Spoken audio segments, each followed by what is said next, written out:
Terrorists in Iraq have reportedly beheaded 4 Christian children who refused to denounce Jesus and convert to Islam. A church leader in Baghdad describes the savage attack.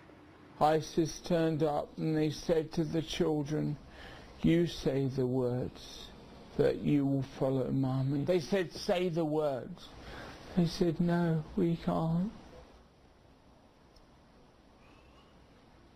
They chopped all their heads off. Horrible.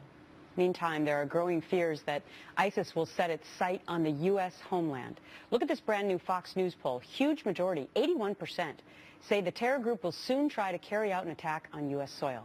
This number slightly up from last month. So how real is this danger?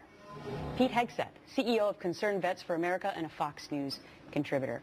Heartbreaking to hear that bicker talk about these 4 children, all under the age of 15, beheaded because they stood up for their Christian faith.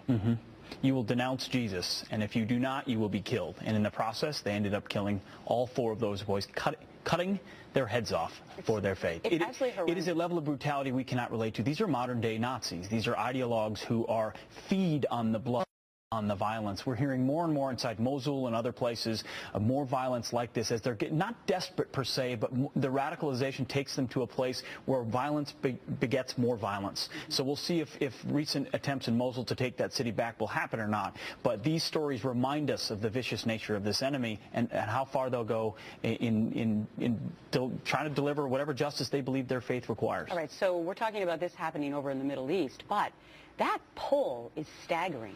81% of all of us here in the U.S. believe that ISIS is coming here. Well, there's no doubt ISIS has seized the psychology, right? I mean, 81% believe they're coming here, and they're right to believe that ISIS is focused on America. The question is, do they have the capability? They focused on lone wolf attacks through heavy emphasis on social media and trying to motivate, and you've seen their social media far advanced from what al-Qaeda ever did.